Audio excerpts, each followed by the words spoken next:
J'ai 4 enfants. J'ai 3 garçons et une fille. Mon plus vieux s'appelle James, après ça c'est Jason, Jess, puis ma plus jeune, ma fille, Jenna. Avant d'aller aux pratiques, mais je donne mon temps à mes enfants, fait qu'ils prennent chacun leur tour de me raconter leur journée. J'essaie de au moins une fois par semaine de faire quelque chose avec soit toute la gang ensemble ou individuellement avec eux. Quand je reviens du football, mais mon attention est tout le temps donnée à eux. Puis c'est sûr que ma conjointe, je suis chanceux qu'elle est très compréhensive parce que entre le football, le travail, les enfants, il ne reste pas beaucoup de temps pour elle.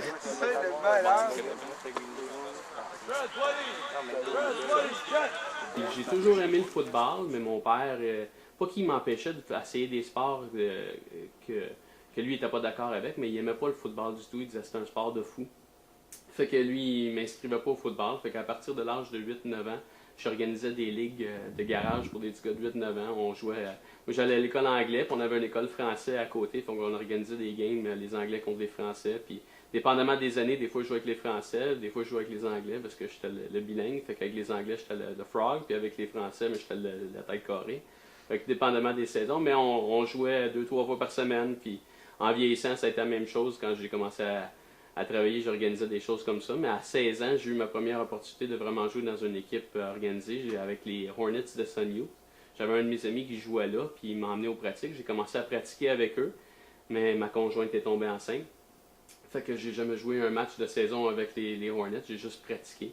Par après, je suis allé sur le marché du travail pour aider ma famille. Puis à l'âge de 18 ans, mais il y a eu le début de la Ligue senior, qui est quand même assez connue maintenant, mais qui était assez tout début dans cette période-là. Puis j'ai joué mes premiers matchs là, dans la Ligue senior, puis j'ai adoré ça. Ça a juste concrétisé ce que je ressentais depuis très bien longtemps pour le football. Et puis, malheureusement, à ma dernière saison, mais dans les dernières parties, j'ai fracturé ma clavicule. Puis là, il a fallu que je fasse un choix entre le football, jouer le football ou s'occuper de travailler, puis ma famille. Fait qu'évidemment, le choix il était pour la famille. Je suis tout le temps quelqu'un qui s'implique dans beaucoup de choses. J'aime organiser des choses. Fait qu'être sur le sideline, ça ne m'intéressait pas. Il y avait besoin de coach. J'ai donné mon nom, puis ça fait 15 ans plus tard, je coach encore. Je ne sais pas pour les autres pères, mais pour moi, j'ai coaché Jason à différents niveaux. Ses premiers pas dans le football, c'était pas moi son entraîneur, c'était quelqu'un d'autre. Puis éventuellement, il est venu au niveau que moi je coachais. Puis je voulais tellement pas que les gens pensent mais, qu'il y avait des avantages, c'était mon fils. Puis aussi, Jason, il a beaucoup de mérite, puis je voulais surtout pas que ses accomplissements soient ternis ou moins pris au sérieux parce qu'il savait que son père c'était le coach. Fait que j'étais beaucoup, beaucoup plus dur sur lui que j'étais sur n'importe quel autre joueur. Il y a des joueurs sur lesquels, quand il faisait une erreur, mais j'allais lui expliquer, puis, mais j'avais beaucoup moins de patience pour Jason à cause de cette crainte-là. Je voulais pas que les gens pensent que je favorisais mon fils.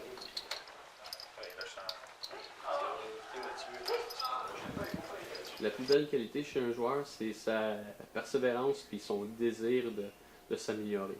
Il y a des joueurs qui sont très talentueux, qui sont très bons, mais c'est pas des travaillants.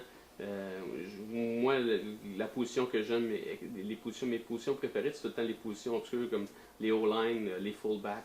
Des gars qui n'ont pas rarement la balle, qui font pas de show, mais sans eux autres, il n'y a rien qui se passe. Fait que c'est des gars qui se donnent complètement, constamment, sans nécessairement avoir le crédit ou la gloire d'avoir attrapé la grosse balle ou de faire la grosse passe, mais sauf que sans eux, ces gestes-là, ces accomplissements-là arriveront jamais, puis ils n'ont jamais le crédit pour. Fait que c'est ça le plus beau attribut d'un joueur, c'est celui qui pense à l'équipe avant tout, puis qui travaille continuellement à s'améliorer. La compétition, là, pour savoir qui fait du cardio après la pratique, la compétition à soir, c'est qui donne le meilleur service. J'ai eu l'opportunité de côtoyer plusieurs entraîneurs et joueurs qui ont gagné des championnats, qui ont réussi dans leur carrière de football, puis la seule chose qui revient tout le temps, c'est que c'est très spécial quand une équipe gagne, puis que ça n'arrive pas par hasard, ça arrive parce que les 12 joueurs sur le terrain en même temps, tout le monde travaille à leur maximum de capacité, tandis que si tu as des équipes où de temps en temps tu as des joueurs qui prennent un jeu de congé ou qui tiennent pas leur bloc aussi longtemps, ou parce que le jeu va pas l'autre bord, court pas leur tracé aussi fortement, mais ça nuit à l'équipe, ça nuit énormément côté jeu, côté esprit d'équipe, que la paresse et l'égoïsme, ce seraient les pires traits d'un joueur. Fait que ça vous de décider pourquoi vous êtes ici. Même si tu es ici, tu n'as pas l'intention de l'aller à l'université, même si c'est ta dernière année de foot, parce que l'année prochaine tu vas faire un DEP ou peu importe. Si tu te donnes à faire de quoi, donne-toi à 100%. Ça vaut quoi d'être ici puis juste le faire?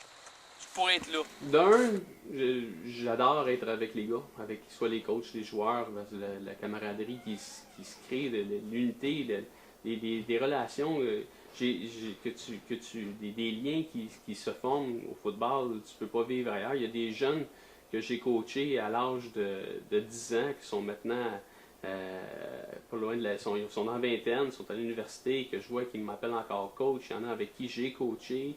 Il y en a même un que je suis devenu parrain. À un moment donné, j'ai fait tellement de connaissances avec le football en termes de personnes enrichantes qui ont aidé à me devenir une meilleure personne. J'adore ça. Puis l'autre côté aussi, c'est que j'ai toujours fait du sport dans toute ma vie. Et puis, je ne pouvais pas me concevoir pour faire de sport. Puis, je suis une personne très compétitive. Je veux tout le temps compétitionner. Puis, vu que je ne peux plus compétitionner sur le terrain, mais là, je compétitionne d'une façon cérébrale. Fait que quand j'embarque sur le terrain, c'est comme un jeu d'échecs. Puis, il faut que je batte le coordinateur défensif de l'autre côté. Puis, cet aspect de compétition-là qui me pousse, qui me motive, qui m'allume, qui fait en sorte que je ne peux pas m'en passer. Belle décision, ça. Belle course, ça, Xavier. Nice block. Good job. Good job, line. Je sais pas, c'était dans moi, puis j'aime tout ce sport parce que tu peux pas te cacher sur un terrain de football. Quand tu es sur un terrain de football, peu importe la position que tu joues, éventuellement, il va falloir que tu fasses un défi, soit physique, soit mental, puis tu peux pas te cacher. Fait qu'il y a des sports, des fois, que c'est un bon pitcher, comme au baseball, mais tu sais, tu peux te débrouiller, il lance beaucoup de prises, il fait beaucoup de retraits, fait que tu es moins actif. Tandis qu'au football, tout le monde doit contribuer, tout le monde doit se donner. Puis quand une équipe réussit, c'est justement à cause que tout le monde s'est donné. Tandis que c'est pas la question d'un joueur ou d'un athlète qui fait la différence, fait que c'est la beauté du sport. Selon moi, c'est le plus beau sport au monde.